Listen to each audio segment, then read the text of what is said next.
på historien, og held og lykke med både alle dem, du har, og så også alt det nye. Jo, tak. Tak for det. God aften.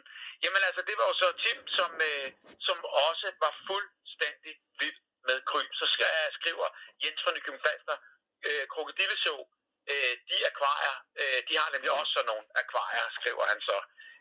I vores kolonihave, der en Molly skriver, havde vi en fiskedam med guldfisk i midten, og der var lagt et glasrør med vand i, så når solen den skinnede, så stod alle fiskene skulder mod skulder for at sole sig sjov. Og det var altså for Molly, der startede med at sige lorteemne. Jeg siger bare, Molly, du er stadigvæk på og kommer med gode historier. Det kan jeg mærke inden med hjertet. Tak for det. Sådan skal det være. Og så har vi langt om længe, for vi har fået fat i ham. Damian, der skrev en sms om lige præcis en ny art, der simpelthen er skabt i et laboratorium. Damian, vi er fulde af ører her. Jeg glæder mig til at høre din historie. God aften. God aften, Bubber. God aften. Ja. Jamen, prøv at fortælle mig en ting. Du har eksperimenteret med undervandskryb. Ja. Prøv at høre din historie. Hvordan skete det? Jamen, det er lidt... Jeg gik på noget STU sammen med nogle andre unge. Ja. Hvor vi ikke rigtig vidste, hvad vi skulle lave og sådan noget. Jeg var lidt interesseret i vand. Eller ikke i vand, men i vanddyr, ikke? Ja, det er det, der foregik under. Ja, lige præcis. Det var jeg allerede interesseret i dengang. Så. Og så, jeg har jo altid eksperimenteret. Jeg har haft akvarie lige siden jeg var meget lille. Ja. Altså, jeg har så fået den her med styruskrabben, som er det sådan mindre, en brasiliansk krabbe, der minder mest alt om en lille læderkop. Okay, og den er ikke større end en lille læderkop? Nej, det er en lille krabbe. Okay, men en rigtig krabbe dog, altså med den bliver ledeklør og nej. På samme måde, som man kender en krabbe fra billeder og fra stranden. Nej, altså hvis man så den, så ville man ikke tænke, det var en krabbe.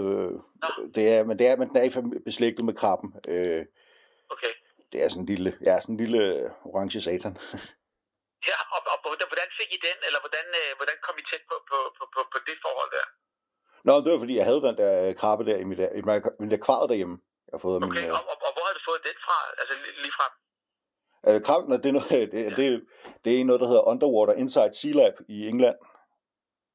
Jamen, det er jo så nørdet, og der vil du have lige præcis den krabbe, eller endte du med at få den, og så blev interesseret i, hvad det var for en slags? Ja, men jeg kendte den ikke, før jeg fik den af min morbror. Okay.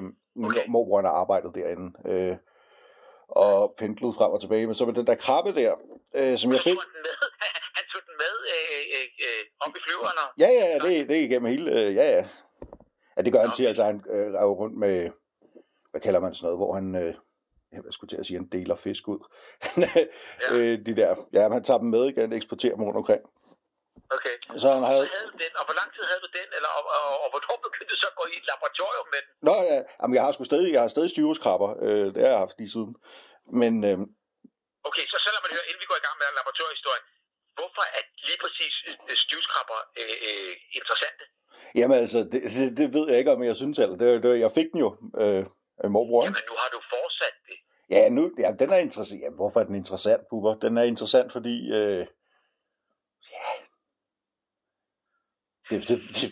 det ved jeg sgu egentlig ikke. Men nu var det bare fordi, det var den fik du tilfældigt, og så kom du simpelthen til at holde af den, så du måtte have flere, eller? Ja, nu har jeg dem, eller ja. Jo, det er jo nogle, de er jo meget smukke, synes jeg. Ja, der kan du se, det er æstetikken i de der. Jeg har sådan en lyseorange farve der, altså meget, de lever af... Og så er de bygget op på den måde, ikke krabben, men terrariet, så den kan være oppe og under vandet, eller over og under, eller... Ja, den ligger på sådan et... Det er sådan et akvarie, og så har jeg sådan et bassin med nogle sten, og som man kan kravle op på, og de kan godt lide at gemme sig med sand og sten, ikke? Og så er der sådan en meters penge vand. Wow. Så den lever sit liv der. Og hvad skete der så med... vi skal tilbage til laboratoriet. Ja, lige præcis. Nej, men jeg har jo nørdet lidt forskelligt sådan med gennem mine venner der på STU'en. Ja. Hvor vi har kommet i besiddelse af noget DNA fra en rotte. Altså, er det bare noget, man kommer i besiddelse af? Ja, det kommer man i besiddelse af. Ej, det er jo noget, man suger ud gennem dens trækker ud af dens celler af blodet. Okay, ja, og vi er inde i sådan noget, altså laboratorie... Ja, altså det er sådan en lille hjemmelaboratorium, skulle jeg til at sige. Nej, jamen jo, det er det jo noget, vi har lånt af STU'en, blandt andet. Ja, fordi at I studerede det, eller fordi det var for sjov? Ja, altså det er en hobby, men altså, hobby. Jo, jeg vil sige, det er en ret stor hobby, ikke? Fordi det er jo... Ja. Så altså det er jeg gået meget op i, og jeg havde den her rotte, og det var også min egen rotte, forresten. Ja. Så vi hiv ja, den skulle aflives, så den var syg. Okay. Og så fik jeg den her idé med, om man skulle prøve at hive det ud af den, ikke? Og der fik jeg så gjort med sådan en lille nål, ja. Og pumpe, altså sådan en ja. Ja, hvor man hiver det ud, og så kan man så fremkalde det med nogle kemikalier og forskellige ting i et lille... Du har vidst, hvad du har gjort? Ja, vi har lært meget om det, og vi har nørdet det selvfølgelig. Hvor sidder rottens DNA, eller hvor kan du hive det ud af? Man kan sige, rotten, altså DNA sidder i hele rotten, men det er jo igennem cellerne i blodet, man trækker DNA. Okay, så du har blod fra den, det er det? Ja, det er ikke noget ekstremt. Den er ikke mærket meget. Og hvad gjorde du så med blodet? Jamen, så jeg simpelthen sprøjtet ind i en styruskrabbe. Jamen, og du siger, at den er jo bitte lille. Altså, du ved, nu må du lige i billeder her forklare. Ja, okay, billeder, jamen det er jo... Det skal krible og krable, og det skal slime, og det skal... Jamen, det er med... Det kommer ud af radio der. Hvad gør du så? Du har den der lille søde, intetanende krabbe, ja. som er på størrelse med en lille edderkop. Ja. Sætter du den vemmelige nål ned i den? Ja, det gør jeg. Jeg hiver den ud. Jeg har den ud. Jeg nogle gange jeg har dem op i hænderne og kravler med dem og sådan noget. Ja. Og hvad så? Damien? Ja, undskyld. Damien. Godt. Du må ikke forsvinde sådan der, fordi vi har jo tics her.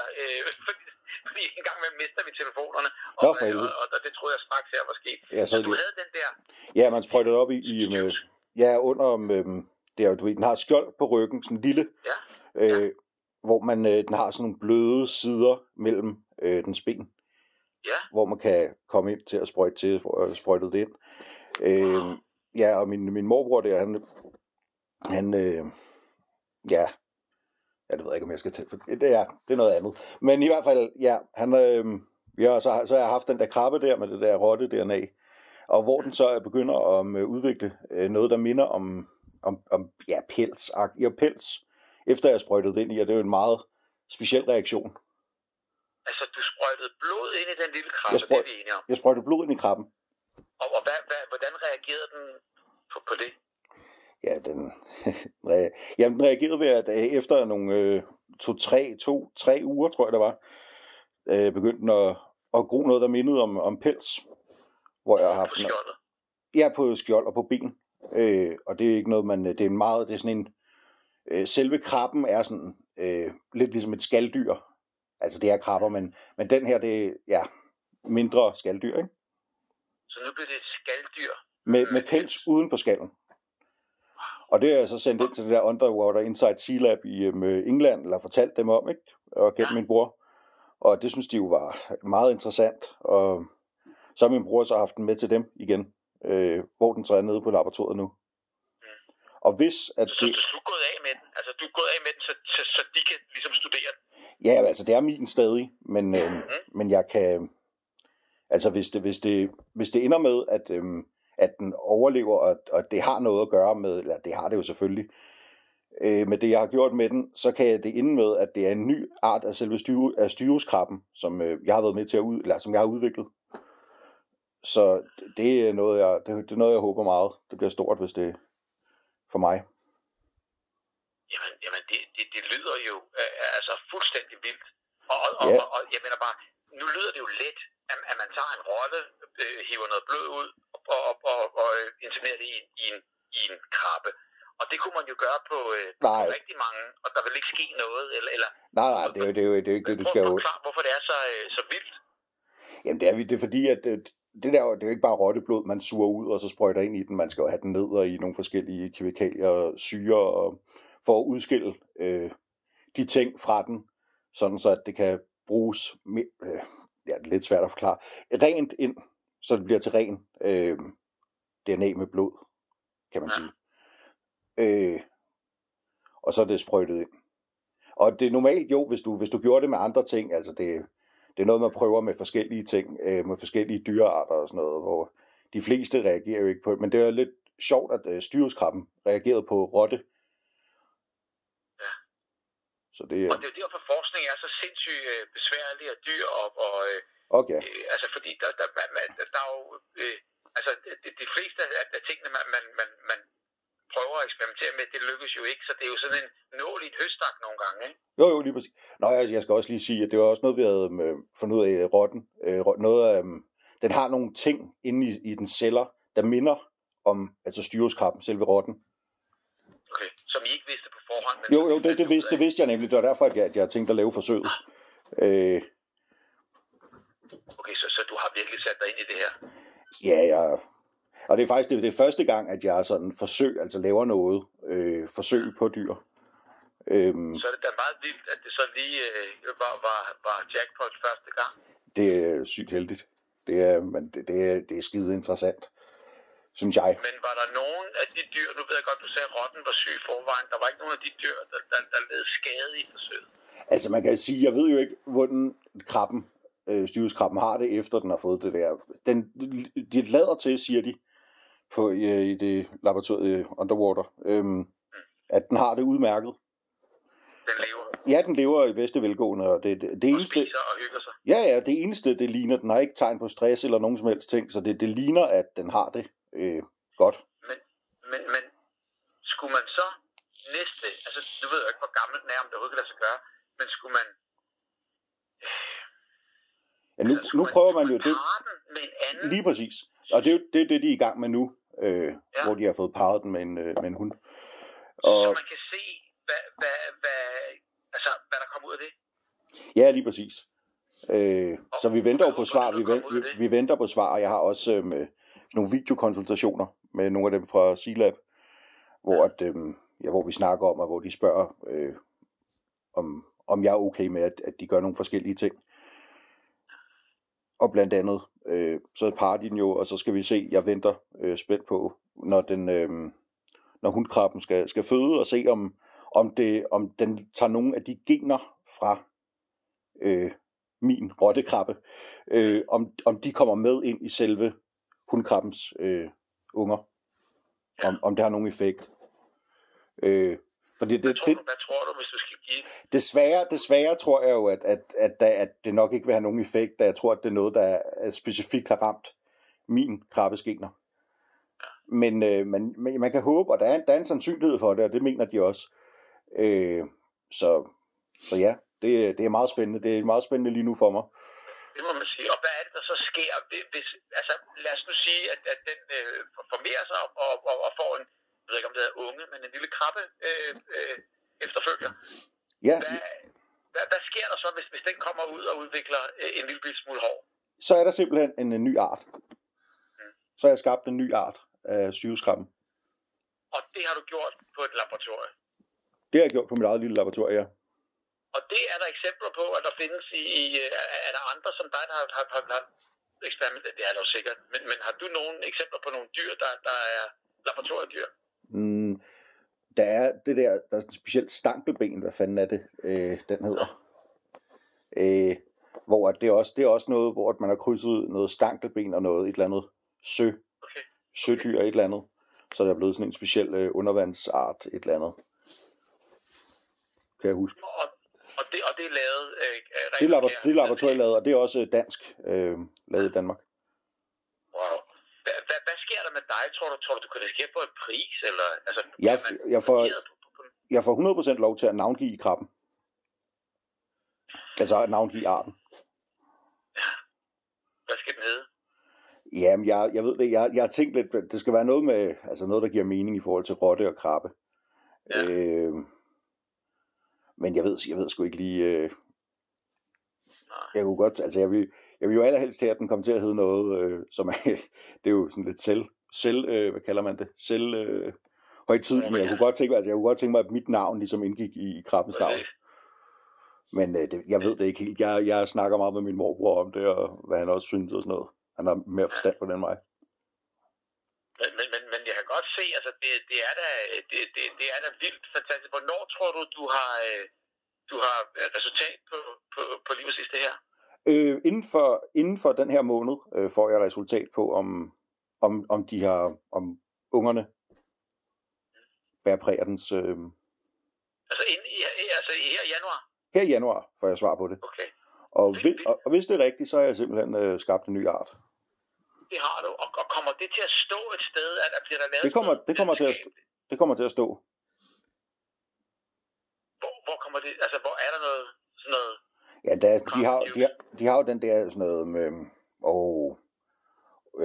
hele den der. Ordene forsvinder for mig lige nu. Ja. Og jeg kan ikke hjælpe dig, for jeg ved Nej, hvad fanden. Det er også lige meget, men det er hvor en form for leksikon, kan man sige det, hvor de skriver om undervandsdyr, ikke? Og forskellige, og der kommer så indgå, hvordan jeg har gjort det, og hvad der er sket, og ja, fordi den skal jo skrives ind som en ny art af styrhuskrabben. Og så kommer der til at stå, at det er en laboratorisk skabt krabbe, og så kommer mit navn til at stå der, at det er mig, der har lavet det. Ja, men det jeg må sige, altså, du ved, vi er rimelig spændt på, hvad der kommer, altså hvordan den her historie kommer til at ende.